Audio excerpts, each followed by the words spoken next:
Majority ratio అలాగే continue అవుతుందేమో అనిపిస్తోంది. సో ఇప్పుడు ఏంటి జూబ్లీ హిల్స్ గెలుస్తున్న నేపథ్యంలో మీ ప్రభుత్వం యొక్క విధానాల్లో కానీ, మీ ఆలోచనల్లో కానీ, లేకపోతే మీ దూకుడులో కానీ, ఎవరిని లెక్క చేయకపోవడంలో కానీ అలాంటివి ఏమైనా ఉంటాయా మార్పులు?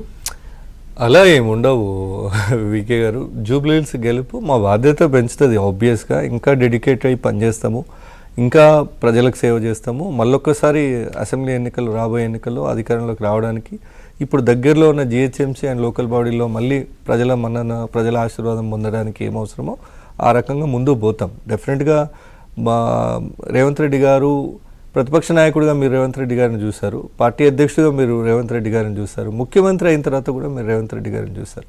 ప్రతిపక్ష నాయకుడిగా ఉన్నప్పుడు ఉన్న దూకుడు ముఖ్యమంత్రిగా వారు ప్రదర్శించలేదు. వ్యవస్థలో పనితనంలో చూపిస్తున్నారు కానీ విమర్శల్లో కొన్ని అవాయిడ్ చేయమన్నారు. నిన్న మనం మాట్లాడుకున్నట్టు ఈ రెఫరెండం అనమంటే లైట్ తీసుకోమన్నాడు. ఎందుకంటే ప్రజలు తీర్పు ఇవ్వబోయే ముందు వీళ్ళు వాళ్ళ ఈ పుకిటి పురాణాలకు మనం ఎందుకు రెస్పాండ్ కావాలనేది వారి ఆలోచన.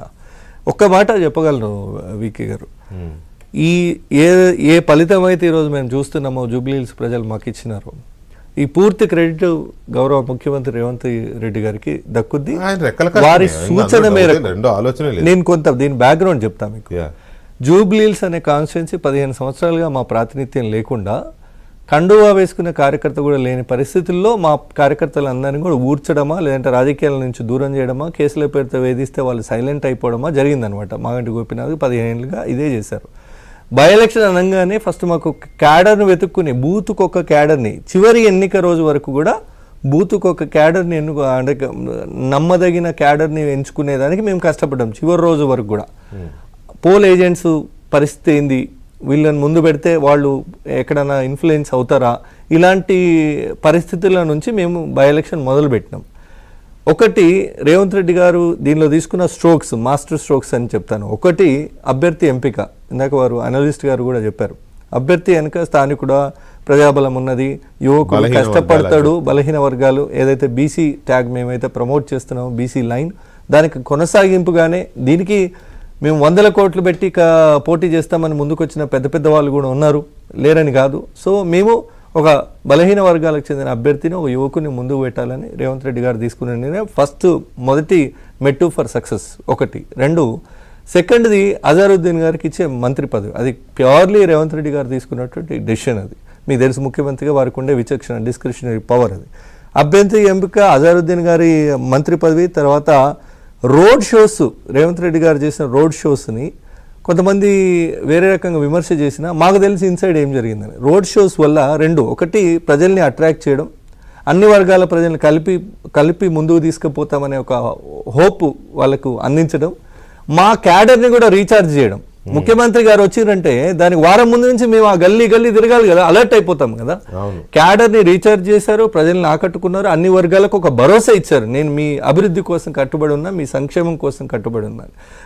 రోడ్ షోస్ ప్లాన్ చేయటం వల్ల మాకు ఆ మేలు డెఫినెట్గా రేవంత్ రెడ్డి గారు రావడం వల్ల జరిగింది. తర్వాత గంటకు సమీక్ష, ఏం జరుగుతుంది, ఎట్లా నడుస్తుంది, రోజుకు సర్వే, ఏదన్నా డివిజన్లో ఒక బూత్ మొత్తం తనే మానిటర్ చేస్తాను. నేను ప్రత్యక్షంగా ఫీల్డ్ వర్క్ లో ఉన్నాను, గ్రౌండ్ వర్క్ లో ఉన్నాను కాబట్టి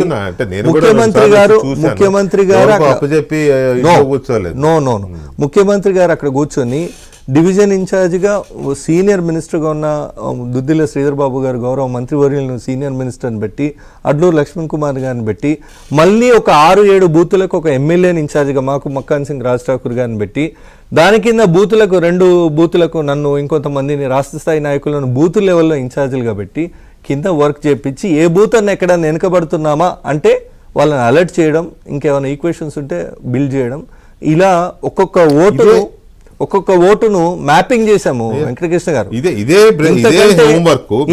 ఇంతకంటే ఒకటి చెప్పనా, నేను మీకు ఒకటి సర్ప్రైజింగ్ చెప్తా. మేము అసెంబ్లీ ఎన్నికల్లో కూడా ఈ ఓట్ మ్యాపింగ్ చేయలేదు.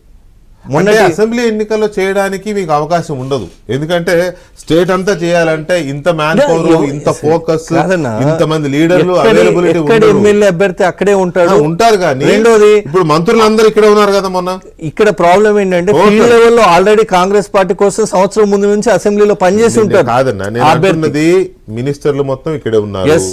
రేవంత్ రెడ్డి గారు వారం రోజుల పాటు ఊపిరి తీసుకోకుండా రోడ్ షోలు చేశారు. ఎమ్మెల్యేలు సగం మంది ఎమ్మెల్యేలు ఇక్కడే ఉన్నారు. మీలాంటి లీడర్లు, స్టేట్ లెవెల్ లీడర్లు కానీ యంగ్స్టర్స్ కానీ మొత్తాన్ని ఇక్కడే ఎట్లా అంటే ఇట్లా కమ్మేశారు మొత్తం. వాళ్ళు కమ్మారు, మాజీ ఎమ్మెల్యేలు బీఆర్ఎస్ వాళ్ళు. ఇప్పుడు మీరు చెప్పిన హోంవర్క్ ని కేటీఆర్ గారు కూడా చేసినాడు. ఇన్ఫ్యాక్ట్ హరీష్ రావు గారు వాళ్ళ ఫాదర్ చనిపోయి బయటకు రాలేకపోవడం వల్ల కేటీఆర్ కొంత హ్యాండిక్యాప్ అయి ఉండొచ్చు కూడా. నాకు అర్థమైంది ఏంటంటే కొంత హ్యాండిక్యాప్ కూడా అయ్యారు.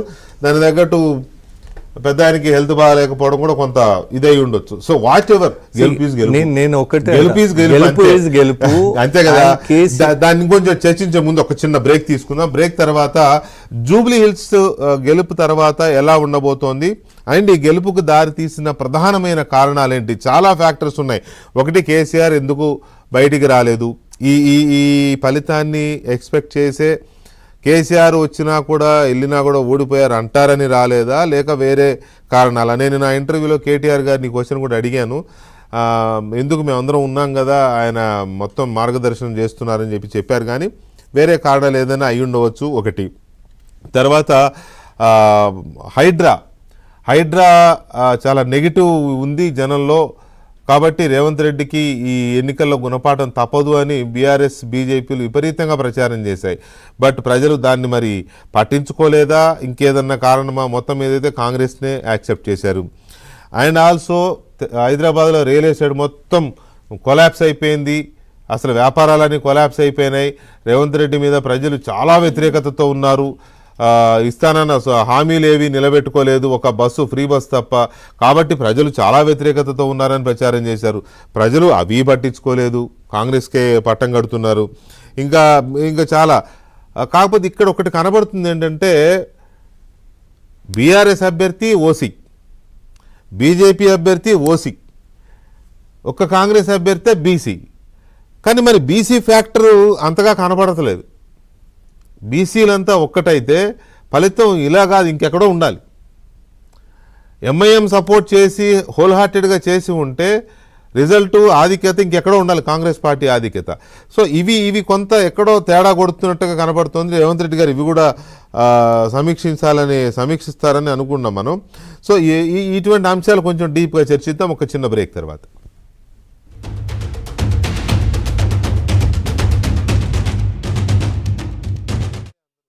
75 నుంచి 101